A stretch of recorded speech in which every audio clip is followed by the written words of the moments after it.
안녕하세요. 어렸을 때부터 늘 사이가 좋았던 부모님을 보고 자랐던 터라 전 하루라도 빨리 결혼을 하고 싶었어요. 아무래도 그런 부모님이 저에게 가장 큰 영향을 주셨거든요. 언제나 다정한 아빠, 그리고 내조자라는 엄마, 뭐 하나 빠지지 않고 저 역시 그런 모습을 보며 긍정적인 영향을 가장 많이 받았답니다. 하지만 행복은 오래가지 못했죠. 뇌출혈로 갑자기 쓰러지신 아빠는 의식을 잃고 15일 만에 세상을 떠나셨어요. 그때가 고등학생 때여서 얼마나 충격적이던지 이렇게 사랑하는 사람을 눈앞에서 바로 잃을 수도 있구나라는 생각에 정말 모든 게 부질없다고 느끼던 때였습니다. 모든 것에 대해 의욕도 잃고 아무것도 할 수 없을 쯤에 저희 엄마는 강하게 저를 몰아붙이셨고 엄마 덕분에 정신 차리고 남은 입시를 마칠 수 있었어요. 마음 아프지만 그래도 산 사람은 살아야지. 엄마 이제 정말 너 하나만 보고 살 거야. 그러니까 너도 엄마 기대에 부응해줘. 아직도 안 믿겨. 아빠가 없다는 게. 엄만 괜찮아? 난 뭘 하던 아빠 생각에 뭐 하나도 제대로 할 수 없는데 어쩜 그래? 아빠가 그걸 원할 것 같아? 입시 마치고 생각하자. 엄마 정말 슬픈 거 억지로 참고 이제는 너 하나만 생각할 거니까. 나도 엄마 슬프지 않게 노력할게. 우리 서로 의지하며 잘 살아보자. 이제 우리 둘 말고는 아무도 없잖아, 엄마. 다행히 아빠가 살아생전 남겨둔 유산과 보험금 덕분에 저희 모녀는 어렵지 않게 살아갈 수 있었고요. 그렇게 엄마와 의기투합하며 서로 다독이고 살아갔어요.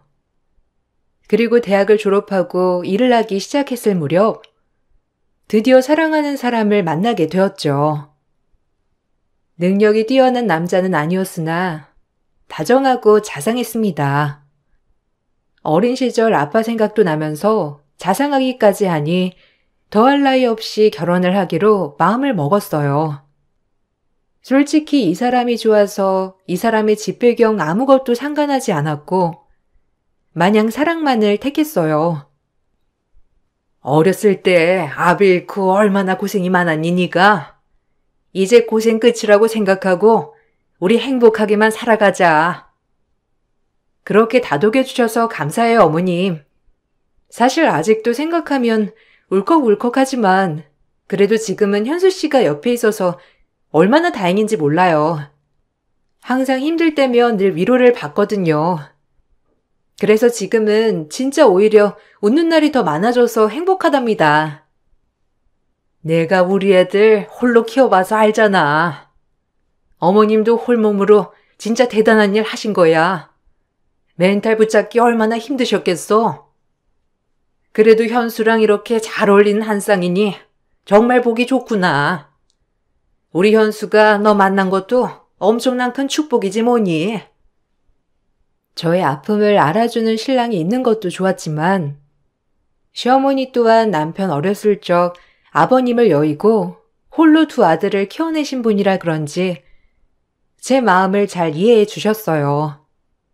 그렇게 정말 나에게 잘 맞는 짝꿍을 만나게 되어서 너무 행복하다고 생각하고 있을 때 예비 실속이 돈 사고를 치게 된 걸 알았어요.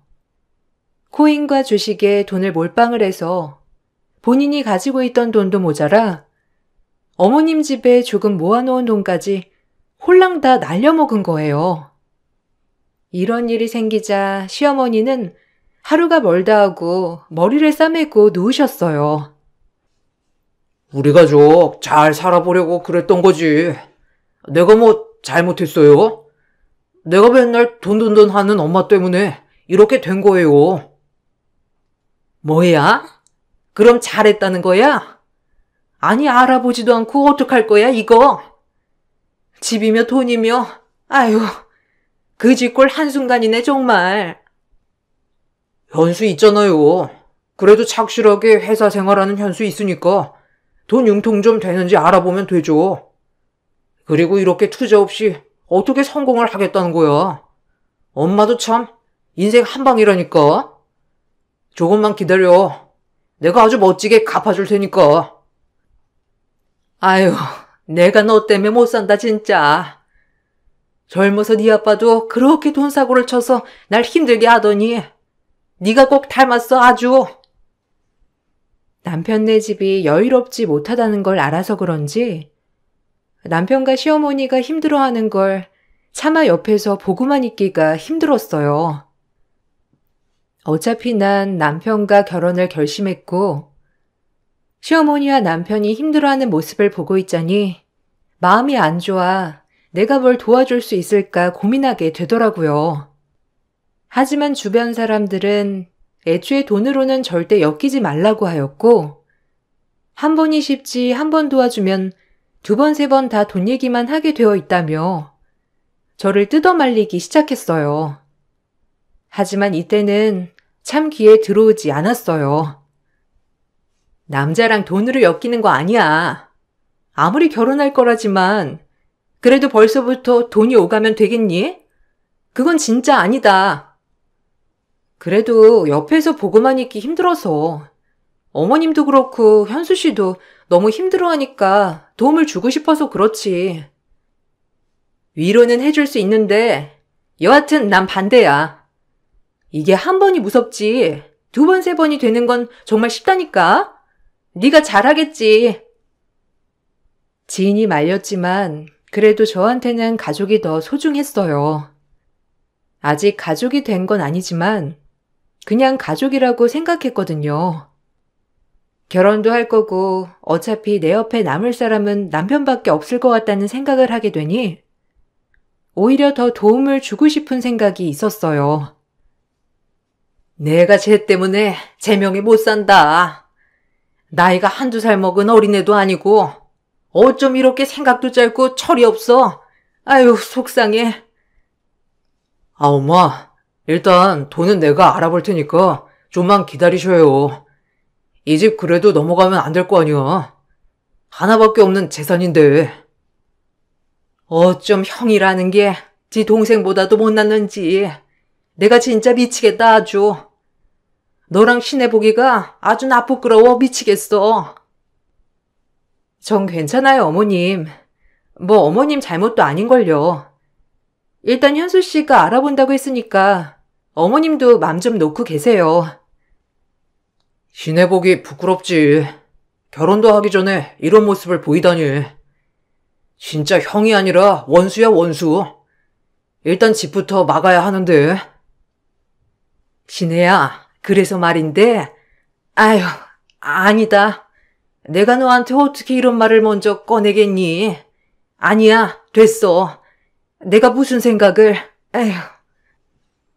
시어머니 또한 저에게 부탁을 하시고 싶어 했지만, 막상 입이 떨어지지 않는지 말을 하다 마시고 꾸역꾸역 삼키셨고, 남편이 이런저런 백방으로 대출을 알아보았지만, 벌이가 넉넉치 않았던 남편에게 은행에서 대출을 많이 해줄리 만무했어요. 옆에서 보기가 참 딱하더라고요. 고민 끝에 전 살면서 절대 하지 말아야 하는 돈거래를 하게 되었어요. 집 자체가 여유가 있었던지라 남편에게 여윳돈을 꺼주는 일은 어려운 게 아니었습니다. 하지만 주변 사람들이 왜 이렇게 돈거래를 하면 안 된다고 저를 뜯어 말렸는지 그 후에 알게 되었고 한번 이렇게 돈거래를 남편과 하게 되니 저에게 돈에 대해 요구하는 것이 쉬워지더라고요. 그래도 남편에게 언제쯤 돌려받을 수 있는지에 대한 차용증과 각서를 다 쓰며 돈을 꺼주었습니다. 이 정도는 해야 할 것 같아서 말이죠. 정 힘들면 내가 돈 좀 꺼줄까? 계속 아르바이트랑 일했던 돈도 있고 그리고 적금도 이번에 만기라서 어떻게 해볼만 할 것 같은데 당장 급한 건 막아야 할 거 아니야. 우리 곧 결혼도 하는데 이런 모습 보고 있는 게 불편해서 그래. 어머님도 그렇고. 정말? 아, 나야 고맙지. 아마 엄마도 엄청 기뻐하실 거야. 지금 엄마가 거의 밥도 못 드시고 울기만 하시거든. 사실 엄마가 너한테 부탁 한번 해보라고 말씀하셨는데 그게 참 입이 안 떨어져서. 근데 네가 이렇게 먼저 생각해주니까 이제서야 가족이란 생각이 들고 안심도 되고 너무 고맙다 정말. 내가 미래 와이프와는 진짜 잘 얻었지 뭐야. 사랑해 신혜야. 그러니까 나도 어머님이랑 자기 보고 있기 너무 안타까워서 그래. 이 돈이면 조금은 숨 좀 트이는 거지? 그래도 다행이다.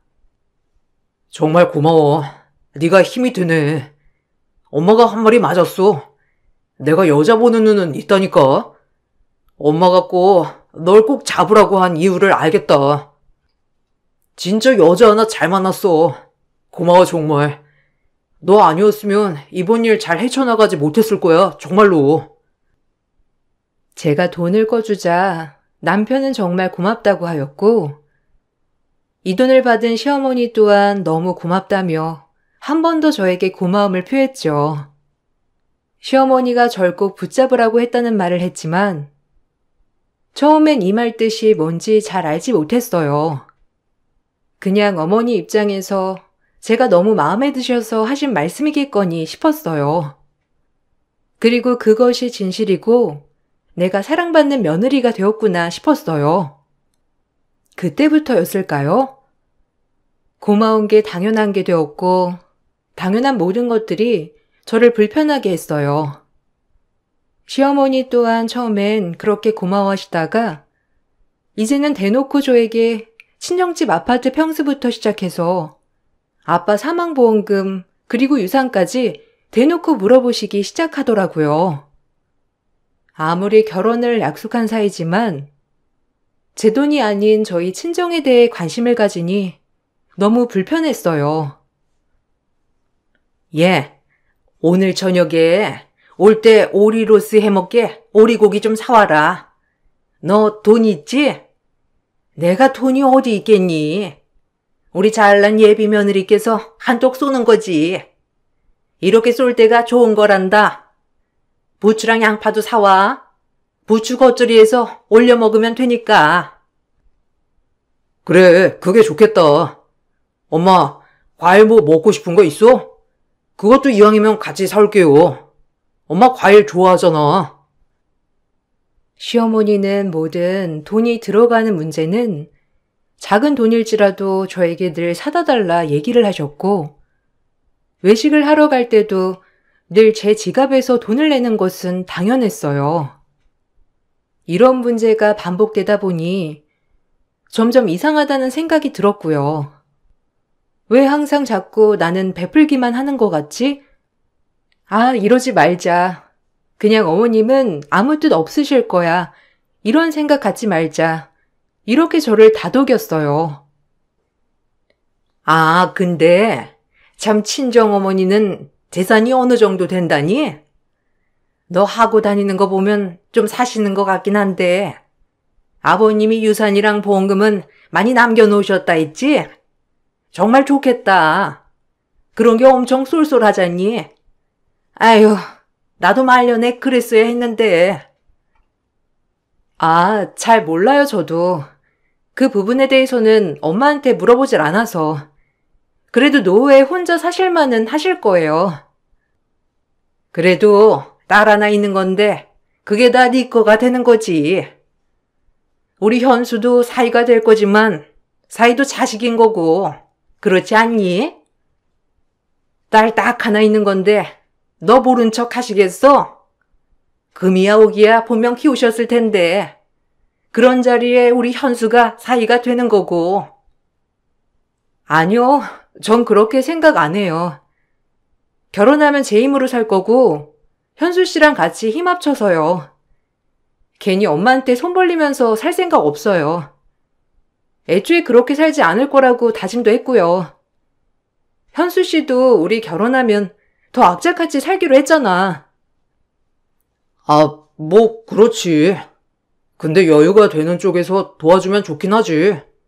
없으니까 못 해주는 건데. 있으면야 어느 쪽이든. 그러게나 말이다. 뭘 그렇게 철벽을 치니?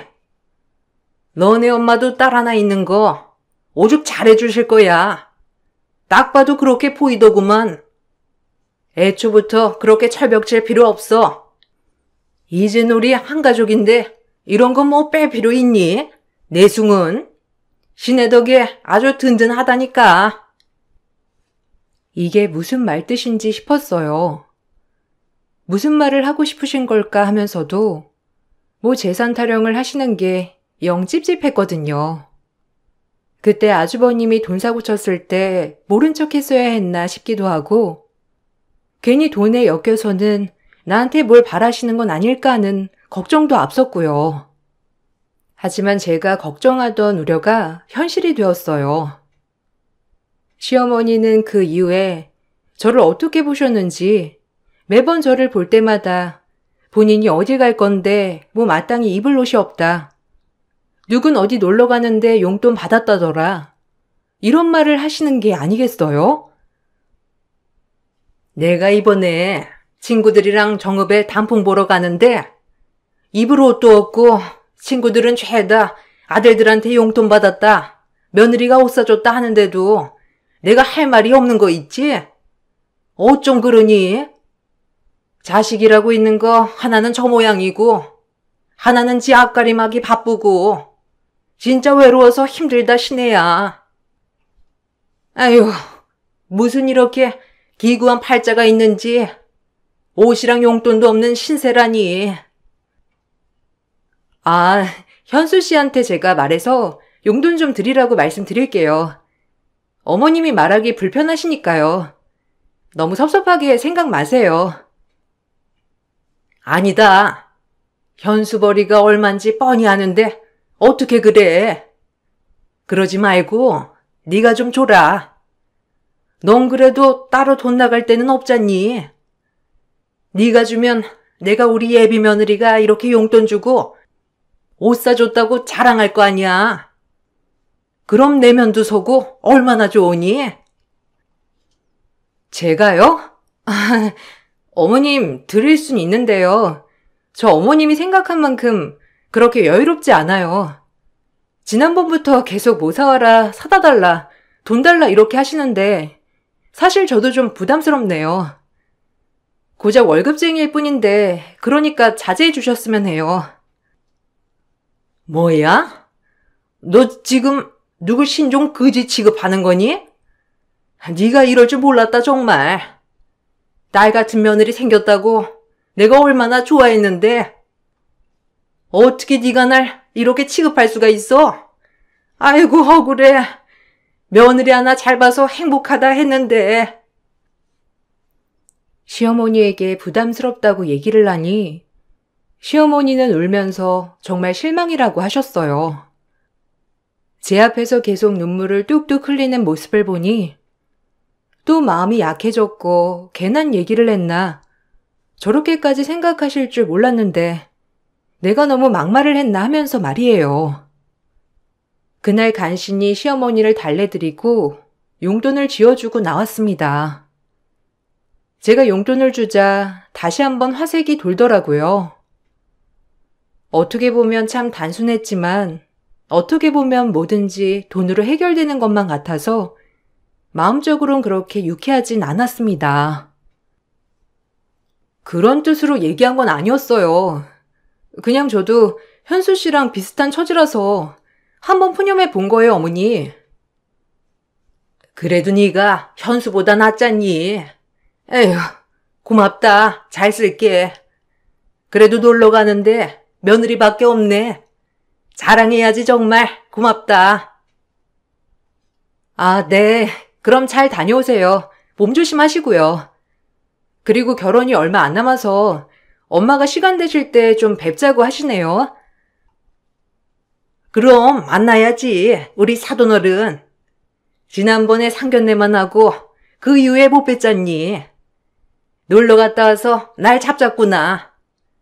우리 사부인 기티 줄줄에 손도 크시고 통도 넓으신데 이번엔 어떤 밥을 사주실까 싶네. 나 전복 좋아하는데 전복 요리 좋아하는 대로 가자. 시어머니는 그제야 웃어 보이셨고 잘 놀다 오셨더라고요. 이건 아닌데 라는 마음은 많이 들었지만 그래도 뭐 별 수 없었습니다. 그저 아기가 없으신 분이니 괜찮다를 한 100번 되뇌었던 것 같아요. 그러던 중 결혼식을 앞두고 어머니들끼리 약속을 잡아 밥을 먹는 계기가 있었어요. 물론 저와 남편 포함해서 말이죠. 저희 엄마는 제 남편을 정말 아들로 생각하고 너무 좋아하였기 때문에 이 결혼을 적극 찬성을 하셨어요. 한잔 밥을 먹고 대화를 이어가는데 시어머니가 말을 꺼내시더라고요. 아니, 내가 생각해봤는데 아무래도 애들 신혼집 있잖아요. 마음 같아선 내가 해주고 싶은데 아유, 돈이 원수죠 뭐. 아, 애들 신혼집은 걱정 마세요. 애초에 제가 생각하고 있었어요. 누가 하면 어떻습니까? 그냥 애들 잘 살기만을 바라는 거죠.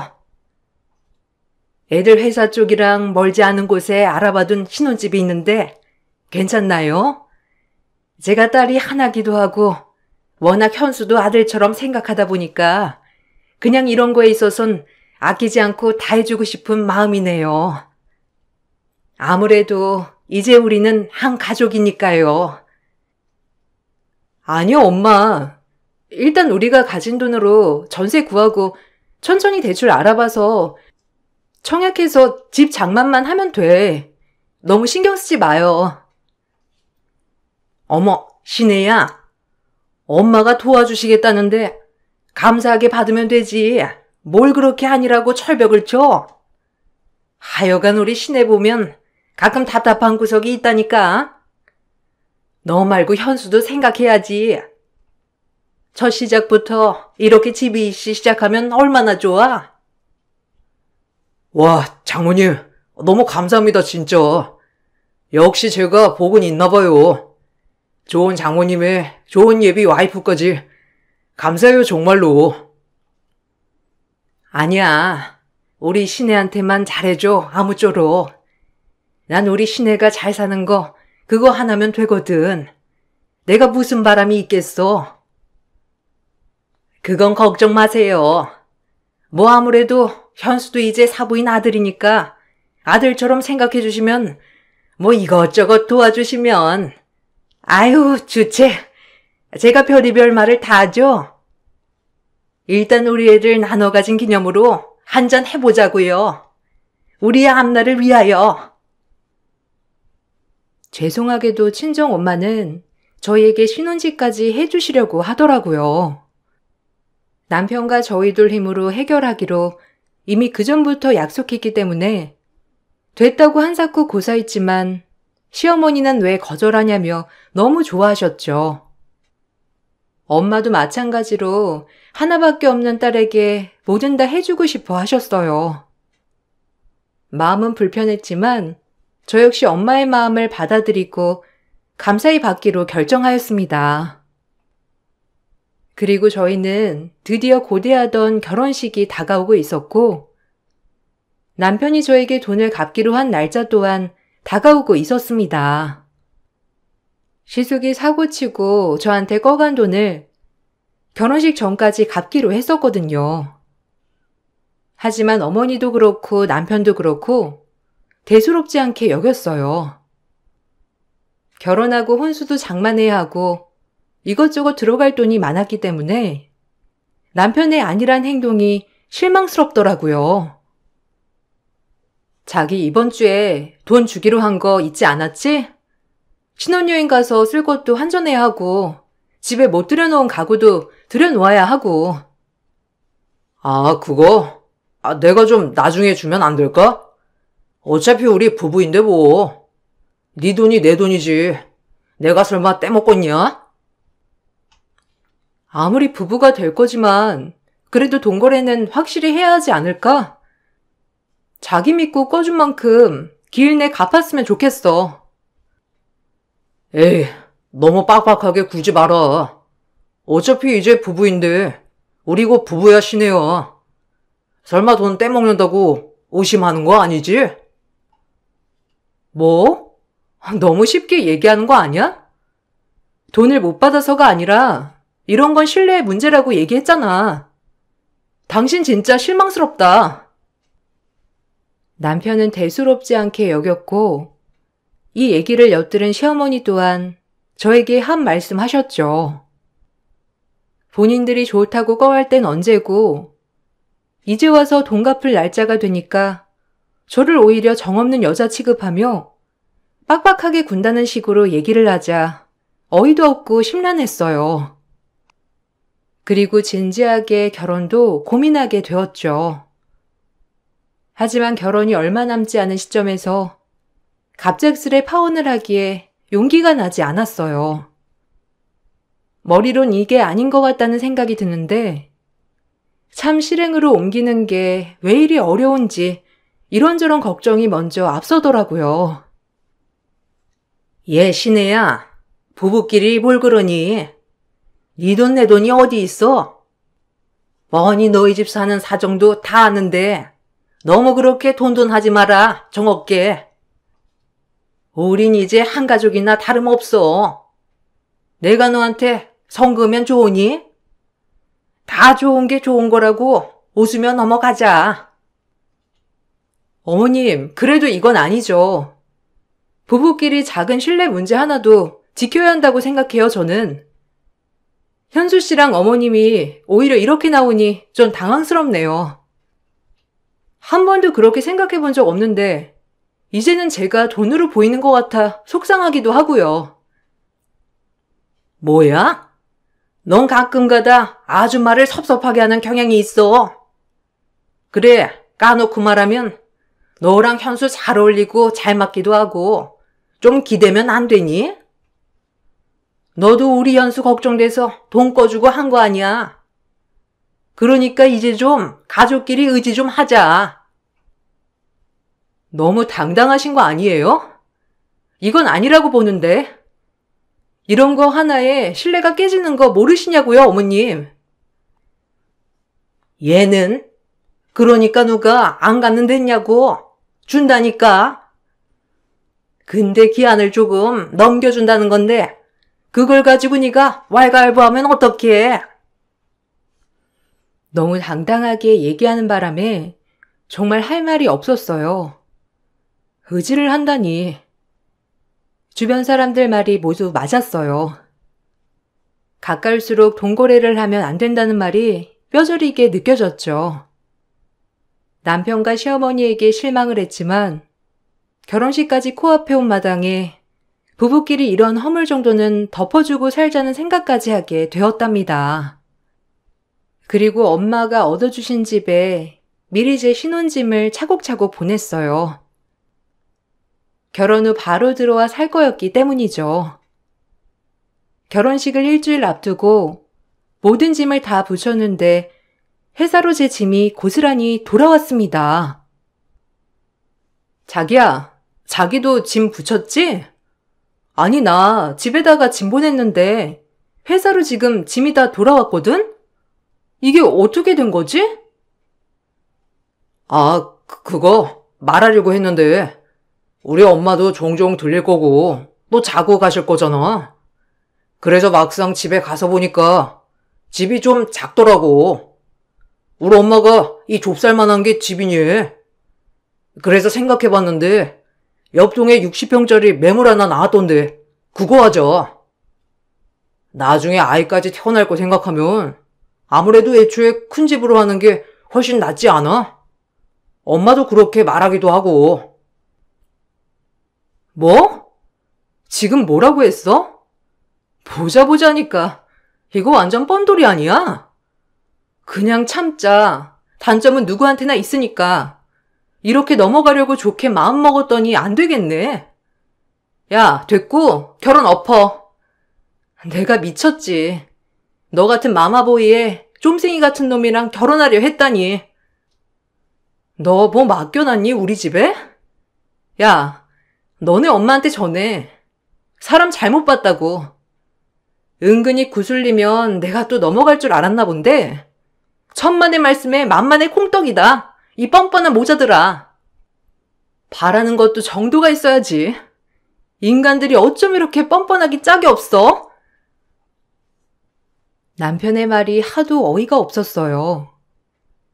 친정이 해준 43평 신혼집으로 보낸 내 짐이 회사로 돌아온 것도 모자라서 그 집이 작다고 60평짜리를 요구하는 남편과 시어머니. 내 눈엔 이제 저에게 장가를 와서 한탕 장사하려고 하는 것밖엔 안 보였거든요. 아무래도 외동딸에 엄마 재산이 좀 있으니 이 모든 것들이 자기네 거라고 생각했던 것 같았습니다. 전 너무 열받아서 이대로 있기엔 좀이 쑤셔 견딜 수가 없었어요. 그때 마침 좋은 아이디어가 떠올랐고 뻔뻔 모자에게 제대로 한 방 날려주었습니다. 그리고 아예 남편과 갈라설 생각을 하게 되었죠. 용기가 안 났던 것이 이제는 정말 아니라고 신호를 주는 것만 같았거든요. 뭐? 결혼을 파투 내자는 거야? 야, 우리 결혼식 이제 일주일밖에 안 남았어. 그리고 장모님 같은 경우에 60평 정도 해주실 수 있잖아. 딸이 너 하나고 내가 아들 노릇할 건데 이게 그렇게 어려운 거냐? 나도 이런 말 하는 게 쉬운 게 아니야. 그러니까 네가 진작 좀 눈치 있게 해줬으면 좋았잖아. 그리고 우리가 어떻게 헤어져? 이미 많은 게 엮여 있는데 그런 얼토당토 않는 말 하지 마. 웃기지 마. 아무리 돈이 많아도 너희 같은 신종 거지들한테는 절대 이렇게 쉽게 못 주지.